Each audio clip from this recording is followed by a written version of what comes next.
నమస్తే, welcome to ప్రజా TV news. బులెటిన్లో ముందుగా హెడ్లైన్స్.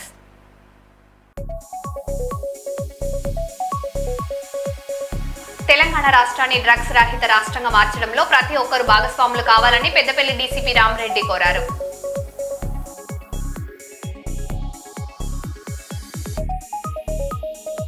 అనకాపల్లి జిల్లా కశింకోటలో స్కూల్ ఆటోకు ప్రమాదం, విద్యార్థులకు గాయాలు.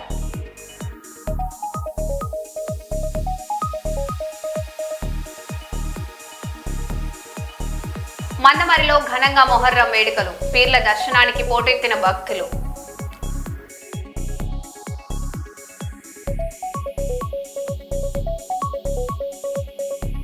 క్రీడలకు రాష్ట్ర ప్రభుత్వం అత్యంత ప్రాధాన్యత ఇస్తుందన్న మంత్రి టీజీ భరత్.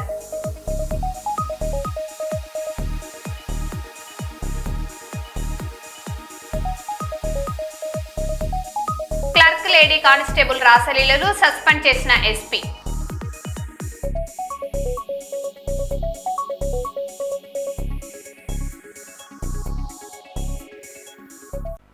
ఇక వివరాల్లోకి వెళ్తే, అంతర్జాతీయ డ్రగ్స్ వ్యతిరేక దినోత్సవం సందర్భంగా పెద్దపల్లి జిల్లా గోదావరిఖనిలో పోలీసులు మానవహారం నిర్వహించారు. ఈ కార్యక్రమంలో పాల్గొన్న డీసీపీ రామరెడ్డి తెలంగాణను డ్రగ్స్ రహిత రాష్ట్రంగా మార్చడంలో ప్రతి ఒక్కరూ భాగస్వాములు కావాలని పిలుపునిచ్చారు. గంజాయి మాదక ద్రవ్యాలకు యువత, విద్యార్థులు దూరంగా ఉండాలని సూచించారు. డ్రగ్స్ బానిసైన వారిని నేరస్తులుగా కాకుండా బాధితులుగా చూడాలని పోలీసులకు సమాచారం ఇవ్వాలని కోరారు.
అందరికి వినబడుతుంది వాయిస్.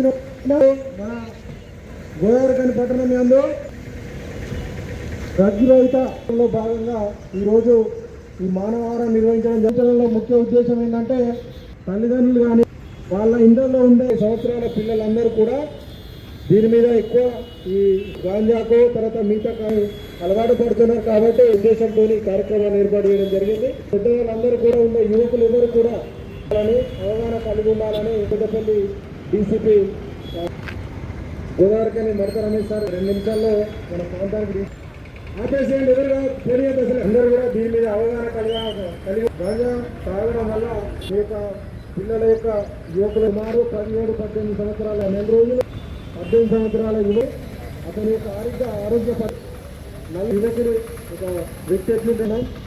అదేవిధంగా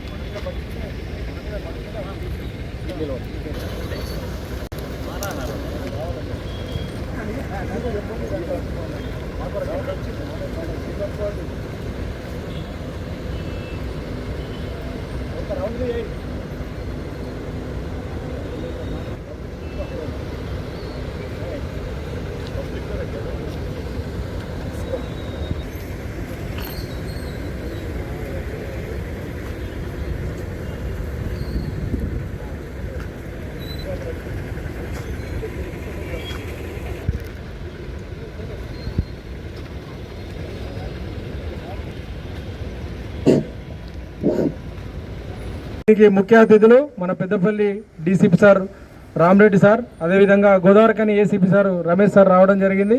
ఈ కార్యక్రమాన్ని ఉద్దేశించి మన గోదావరిఖని ఏసీపీ సార్ను మాట్లాడాల్సిందిగా కోరుతాను. గోదావరిఖని సబ్ డివిజన్లో ఈరోజు మనం తలపెట్టుకున్న ఈ ప్రోగ్రాం ఉద్దేశం ఏంటంటే, ప్రపంచ డ్రగ్స్ వ్యతిరేక దినోత్సవాన్ని గత 22 జూన్ నుంచి మనం జరుపుకుంటున్నాం. ఈరోజు చివరి రోజైనటువంటి మానవహారానికి ఇక్కడ ఏర్పాటు చేసిన మా ఏసీపీ గోదావరి ఖని రమేష్ గారు, CI Godavarikhani Indrasena Reddy, additional CI Afzal and వారి మొత్తం టీం కలిసి గత వారం రోజులను దీన్ని ప్రతిష్టాత్మకంగా తీసుకొని ఈ ప్రోగ్రాంను ముందుకు చేర్చే ప్రక్రియలో ఈ డ్రగ్స్ రహిత మన తెలంగాణ రాష్ట్ర హానరబుల్ సీఎం గారు రేవంత్ రెడ్డి గారు ఇచ్చిన పిలుపు మేరకు మనం దీన్ని గత 6 నెలల నుంచి మేము డ్రగ్స్ రహితలో భాగంగా ఈరోజు ఈ ప్రపంచం డ్రగ్స్ వ్యతిరేక దినాన్ని జరుపుకున్నట్లో భాగంగా ఈ పెద్ద ఎత్తున ఈ ప్రోగ్రాం సక్సెస్ చేసినందుకు, అలాగే నేను గోదావరి ఖని ప్రజలకు నా చివరి విన్నపం ఏంటంటే, మనం డ్రగ్స్ కంట్రోల్ పెట్టుకోవడమే కాకుండా పక్కన ఎవరు డ్రగ్స్ తీసుకున్న వారిని చూసి కూడా మనం 100 కానీ 1908కి మీరు తప్పకుండా తెలియపరుస్తూ మన తెలంగాణ రాష్ట్రాన్ని సుభిక్షంగా డ్రగ్స్ రహిత రాష్ట్రంగా ఉంచే ప్రక్రియలో అందరూ భాగస్వాములు అవుతామని కోరుకుంటూ ముగిస్తున్నాను. మత్తు పదార్థాల గురించి అవేర్నెస్ చేస్తూ వారం రోజులుగా ప్రోగ్రామ్ చేస్తూ ఈరోజు స్కూల్ పిల్లలతోటి మానవహారం ఏర్పాటు చేయడం జరిగింది. దీని ద్వారా మేము సమాజానికి పబ్లిక్ మా అప్పీల్, మా రిక్వెస్ట్ ఏంటి అంటే, సమాజంలో ఎక్కడ మీకు ఏది తెలిసినా కానీ ఈరోజు పూర్తి స్థాయిలో మేము పోలీస్ శాఖ తరఫున దాన్ని కంట్రోల్ చేసే ప్రయత్నంలో భాగంగా ఇది చేస్తూ ఉన్నాము. మీకు తెలిసిన ఏ సమాచారం అయినా, గాంజాయి గురించి కానీ మత్తు పదార్థాల గురించి కానీ ఏ సమాచారం అయినా మీకు తెలిస్తే 100కు కాల్ చేసి చెప్పండి. దాన్ని మేము కంట్రోల్ చేయడానికి ప్రయత్నం చేస్తాం. మీకు తెలిసిన వాళ్ళు ఏదైనా ఉంటే డి అడిక్షన్ సెంటర్స్ ఉన్నాయి, వాటికి తీసుకెళ్ళి వాళ్ళను మాన్పించే ప్రయత్నం చేస్తాం. ఎవరికైనా అలవాటు ఉంటే వాళ్ళను నేరస్తులుగా చూడకుండా వాళ్ళను బాధితులుగా చూసి మేము వాళ్ళకు హాస్పిటల్కి తీసుకెళ్ళి ట్రీట్మెంట్ చేయించే ప్రయత్నం చేస్తాం. కాబట్టి పబ్లిక్ నుంచి మేము ఈ కోఆపరేషన్ కోరుకుంటున్నాం. ముఖ్యంగా ఇది దీంట్లో పార్టిసిపేట్ చేసిన పిల్లలకు, ముఖ్యంగా వాహనదారులకు ఎంతో కొంతగా మీరు ఇన్కన్వీనియన్స్ ఫీల్ అయి ఉంటారు. దానికి ఇది ఈ కార్యక్రమం యొక్క ముఖ్య ఉద్దేశం. కాబట్టి మీ అందరికీ మళ్ళొకసారి పోలీస్ శాఖ తరఫున అప్పీల్ ఏంటంటే, ఏ రకమైనటువంటి ఇన్ఫర్మేషన్ ఉన్నా పోలీసులతో షేర్ చేసుకోవాల్సిందిగా కోరుతా ఉన్నాం. Thank you very much. Police శాఖలో ఓ వైరల్ వీడియో చర్చాంశనీయంగా మారింది. పోలీస్ క్లర్క్ మహిళా కానిస్టేబుల్ కు సంబంధించిన వీడియో వైరల్ సోషల్ మీడియాలో విస్తృతంగా ప్రచారం కావడంతో వారి ప్రవర్తనపై విమర్శలు వ్యక్తమవుతున్నాయి. ఈ వ్యవహారాన్ని సీరియస్ గా తీసుకున్న ఉన్నతాధికారులు విచారణ చేపట్టగా క్రమశిక్షణ నిబంధనలు ఉల్లంఘించినట్లు భావించి సంబంధిత మహిళా కానిస్టేబుల్ పై సస్పెన్షన్ వేటు వేశారు. ఈ ఘటన పోలీస్ యూనిఫామ్ గౌరవం, విధి నిర్వహణలో బాధ్యత, వ్యక్తిగత ప్రవర్తన వంటి అంశాలకు చర్చగా దారితీసింది. ప్రస్తుతం ఈ వ్యవహారం స్థానికంగా హాట్ టాపిక్ గా మారింది.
స్కూల్ ఆటో ప్రమాదానికి గురైంది. కాశింకోట మండలం బయ్యారం సమీపంలో విద్యార్థులతో వెళుతున్న ఆటో జాతీయ రహదారిపై అదుపు తప్పి ప్రమాదానికి గురికాగా 14 మంది విద్యార్థుల్లో 8 మంది గాయపడ్డారు.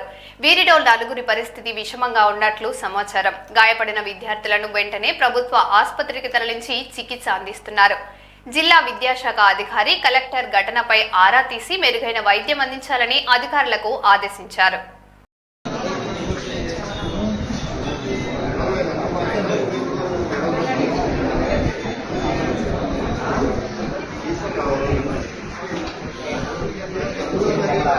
ఏలూరులో డ్రంక్ అండ్ డ్రైవ్ కేసుల వల్ల మా వాళ్ళు ఇబ్బందులు పడుతున్నారు. రోజుకు 30 ఫోన్లు అవే వస్తున్నాయి.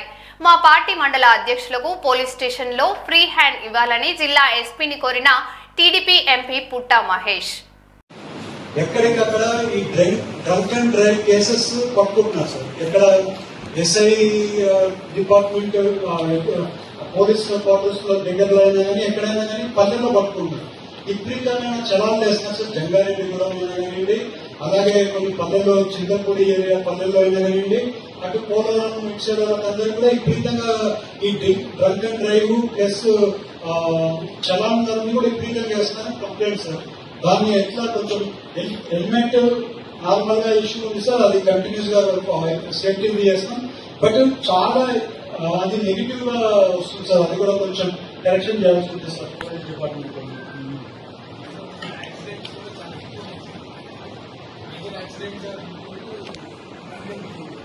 సార్ ఇంకోటి ఏం చేస్తున్నారంటే సార్, చలాను ఇప్పుడు ఏమవుతుందంటే సార్, పల్లెల్లో ఏమవుతుందంటే పల్లెల్లో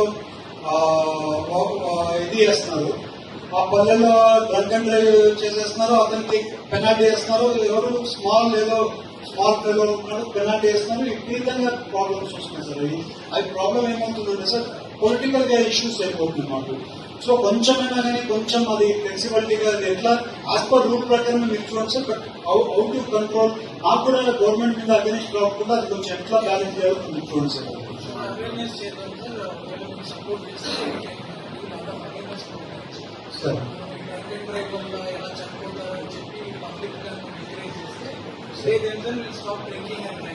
సార్ అవేర్నెస్ ప్రోగ్రామ్ కంటిన్యూ చేయండి sir. But try to see that the whole strictness should not be affecting the government also. Not every day నాకు ఫోన్ కాల్స్ లో ఒక 30 ఫోన్ కాల్స్ ఇవే ఉంటున్నాయి సార్. అంటే లోకల్ మండల పార్టీ వాళ్ళతో ఎవరికో ఒకరికి ఏమవుతుందంటే సార్, ఒక మండల పార్టీ ప్రెసిడెంట్ కి అక్కడ పొలిటికల్ ఏమవుతుందంటే ఒక ఎస్హెచ్ఓకి వచ్చి ఏమైనా చేపించుకోవాలనుకుంటే ఈవెన్ అది కూడా చేపించుకోలేకపోతున్నారు అనేది కూడా చాలా ప్రాబ్లం వస్తుంది సార్. చాలా వరకు ఇబ్బంది ఉంది సార్. అది కొంచెం కరెక్షన్ చేసి మీరే కరెక్షన్ చేసి ఇవ్వాలి సార్.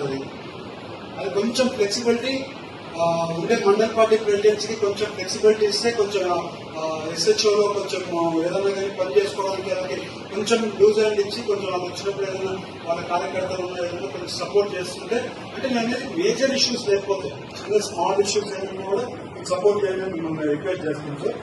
అదొకటి. ఇంకొకటి బీసీ కోఆపరేషన్ అండి. హన్మకొండ జిల్లా కలెక్టర్ చాహద్ బాజ్పాయి ప్రత్యేక సమగ్ర ఓటర్ జాబితా సవరణ కార్యక్రమంలో ప్రతి ఓటరు భాగస్వామి కావాలని పిలుపునిచ్చారు. జూన్ 25 నుంచి జూలై 24 వరకు BLOలు ఇంటింటికి వెళ్లి కుటుంబ వివరాలు సేకరిస్తారని తెలిపారు. ఓటర్ జాబితాలో ఎలాంటి పొరపాట్లు లేకుండా సరైన సమాచారాన్ని అందించాలని ప్రజలను కోరారు. ప్రజాస్వామ్యంలో ఓటు హక్కు అత్యంత విలువైందని, ఈ ప్రక్రియ ఎన్నికల పారదర్శకతను మరింత పెంచుతుందని కలెక్టర్ పేర్కొన్నారు.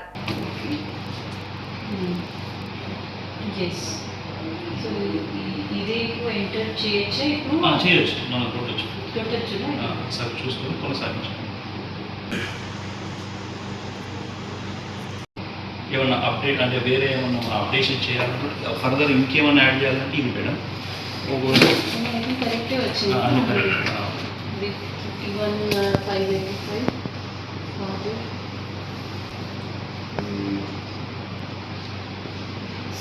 ఏమైనా నా డీటెయిల్స్ కూడా కరెక్ట్ చేయడానికి నా డీటెయిల్స్ ఆల్రెడీ కరెక్ట్.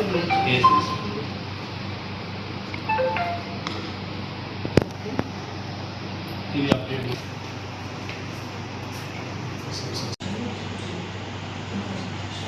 గత ఎస్ఐఆర్ యొక్క ఓటర్ జాబితాలో ఓటర్ పేపర్ ఇది లేదు కదా, ఎక్కడ ఫిల్ చేయాలి. గత ఎస్ఐఆర్లో ముందు గానులు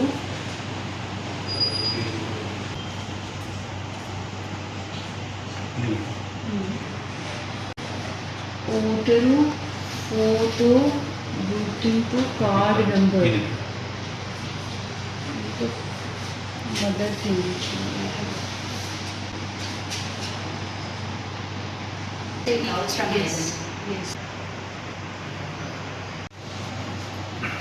సేమ్ కాపీ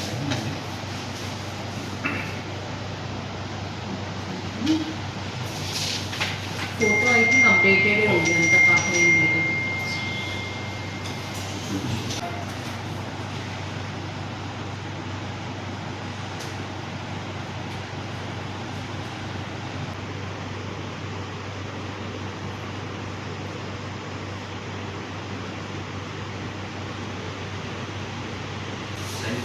సేమ్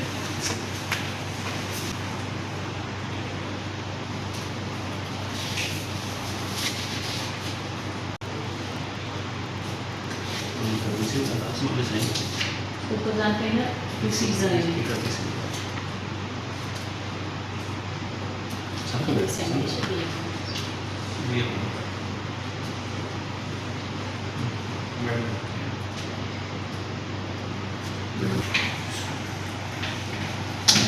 భూపాలపల్లి ఏరియాలో సింగరేణి అధికారులు నల్ల కండువాలతో నిరసన చేపట్టారు. ఏళ్లుగా పెండింగ్ లో ఉన్న సమస్యలను వెంటనే పరిష్కరించాలని యాజమాన్యాన్ని డిమాండ్ చేశారు. సింగరేణి కోల్ మెన్ అసోసియేషన్ జిల్లా అధ్యక్షుడు నజీర్ మాట్లాడుతూ కోల్ ఇండియాలో అమలవుతున్న పిఆర్పి పే ఆఫ్ గ్రేడేషన్ వంటి ప్రయోజనాలు సింగరేణిలో అమలు కావడం లేదని ఆవేదన వ్యక్తం చేశారు. సమస్యలు పరిష్కరించకపోతే ఆందోళనను మరింత ఉధృతం చేస్తామని హెచ్చరించారు. న్యాయమైనటువంటి కోరికలను తీర్చమని చెప్పి సింగరేణి యాజమాన్యాన్ని కోరుతూ చరిత్రలోనే మొట్టమొదటిసారిగా రోడ్డు మీదకి దిగినటువంటి అధికారుల వైనం ఇది. ఎందుకంటే సింగరేణి అధికారులకు రావాల్సినటువంటి న్యాయమైనటువంటి కోరికలు ఏవైతే ఉన్నాయో, ఒకటి పే అప్గ్రేడేషన్, రెండవది పిఆర్పి, అలాగే మూడవది సకాలంలో స్ట్రక్చర్ మీటింగ్ ఏదైతే ఉందో, స్ట్రక్చర్ కమిటీ మీటింగ్ ఏదైతే ఉన్నదో జరగాలని చెప్పి అధికారులందరూ కూడా కోరుతున్నారు. 2026 జనవరి 1 నుంచి కోల్ ఇండియాలో పే అప్గ్రేడేషన్ అనేది అమలు జరిగింది. దీంతో ఏమవుతుందంటే సింగరేణి జూనియర్ ఆఫీసర్స్ ఎవరైతే ఉన్నారో వాళ్ళకి ఎన్సీడబ్ల్యూఏ కార్మికుల కంటే కూడా తక్కువ జీతాలు, తక్కువ వేతనాలు పొందుతున్నటువంటి వైనం ఇది. ఆ విధంగా పనిచేస్తున్నటువంటి ఎవరైతే ప్రొడక్షన్లో ముందుండి పనిచేస్తున్నటువంటి జూనియర్ అధికారులందరికీ కూడా వేతనాలు చాలా తక్కువ వస్తున్నాయి. అందుకే ఈ పే అప్గ్రేడేషన్ వెంటనే జరగాలని చెప్పి అధికారులందరూ కూడా కోరుతున్నారు. ఆల్రెడీ మాకు వేతన ఒప్పందం ఏంటంటే కోల్ ఇండియాలో ఏదైతే ఒప్పందం జరుగుతుందో, ఆన్ పార్ విత్ కోల్ ఇండియాలో ఏ విధంగా చెల్లించబడుతుందో అది మాకు 1974లోనే జరిగినటువంటి ఒప్పందం. ఇప్పటి వరకు అన్ని రకాలైనటువంటి ఒప్పందాలు కోల్ ఇండియాలో జరిగినటువంటి ఒప్పందాలు ఇక్కడ అమలు చేయబడుతున్నాయి. కానీ ఈసారి మాత్రం యాజమాన్యము ఈ యొక్క వేతన అప్గ్రేడేషన్ ఏదైతే ఉందో ఇంతవరకు కూడా చేయలేదు. 6 నెలలుగా అతి తక్కువ జీతాలను పొందుతున్నారు. అలాగే పిఆర్పి ఏదైతే ఉందో 2022, 23, 24 సంబంధించినటువంటి 2 సంవత్సరాల నుంచి పిఆర్పి కూడా చెల్లించట్లేదు. కోల్ ఇండియాలో ఏ సంవత్సరం ఆ సంవత్సరం ప్రతి సంవత్సరం కూడా రెగ్యులర్గా చెల్లించబడుతుంది. కానీ మనకు 2 సంవత్సరాల నుంచి చెల్లించట్లేదు. గతంలో 2007 నుంచి 2014 వరకు కూడా చెల్లించలేదు. కానీ సీనియర్ అధికారులు ఎవరైతే కోర్టు ద్వారా వెళ్ళి దాన్ని ఆ కోర్టు ఉత్తర్వుల ద్వారా దాన్ని పరిష్కరించుకోవడం జరిగింది. కానీ ఇప్పటి వరకు ఎవరైతే అధికారులు ఉన్నారో వాళ్ళకి పిఆర్పి గత 2 సంవత్సరాల నుంచి కూడా చెల్లించట్లేదు. అలాగే ఇంకా ఇతర సమస్యలు కూడా పరిష్కరించాలంటే స్ట్రక్చర్ మీటింగ్స్ రెగ్యులర్గా జరగాలి. ఈ విధంగా ఈ న్యాయమైనటువంటి కోరికలను తీర్చాలని సింగరేణి చరిత్రలోనే మొట్టమొదటిసారిగా అధికారులందరూ కూడా రోడ్ల మీదకి వచ్చి తమ యొక్క బాధను ఈ విధంగా ప్రకటిస్తున్నారు. కాబట్టి ఈ విషయాన్ని గమనించి యాజమాన్యం వెంటనే స్పందించి మా యొక్క కోరికలను, న్యాయమైనటువంటి కోరికలను తీర్చాలని ఈ యొక్క మీడియా ద్వారా యాజమాన్యానికి అలాగే ప్రభుత్వానికి తెలియజేస్తున్నాం. ధన్యవాదాలు. క్రీడలకు రాష్ట్ర ప్రభుత్వం అత్యంత ప్రాధాన్యత ఇస్తుందని రాష్ట్ర మంత్రి టీజీ భరత్ అన్నారు. పారా స్టోర్స్ లో కర్నూలు జిల్లా విజేతలకు మంత్రి చేతుల మీదుగా సర్టిఫికెట్లు అందజేశారు. దివ్యాంగులు అన్ని రంగాల్లో రాణించాలని టీజీ భరత్ ఈ సందర్భంగా సూచించారు.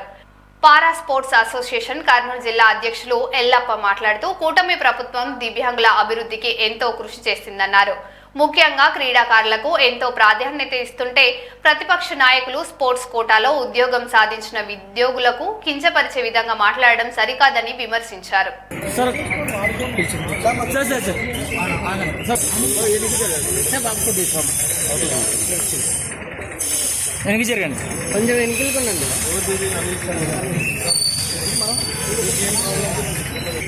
కొద్దిగా మీరు కొద్దిగా వెడల్పుంటాను సార్ అడిగి అలా చేయండి కొంచెం ఓకే సార్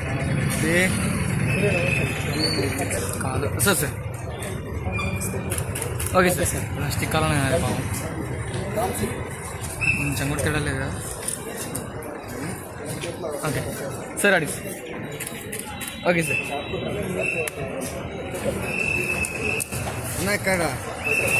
చిన్న బాబు బాబు కొంచెం సార్ అడిగి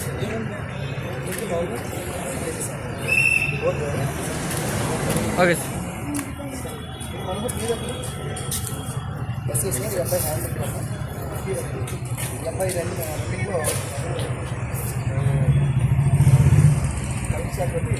సార్ అడిగి ఓకే సార్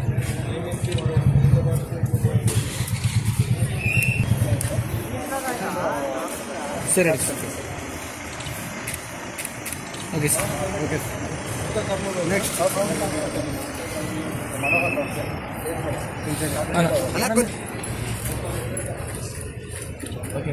ఓకే సార్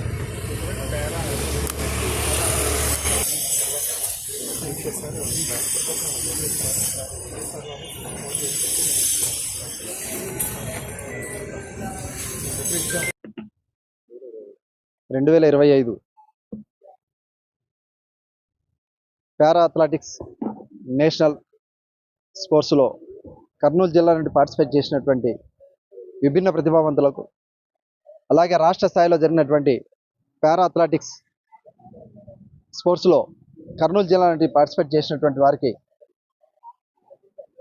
సర్టిఫికేట్లు వచ్చాయి. ఆ సర్టిఫికేట్లు ఈరోజు మన రాష్ట్ర మంత్రివర్యులు, కర్నూలు జిల్లా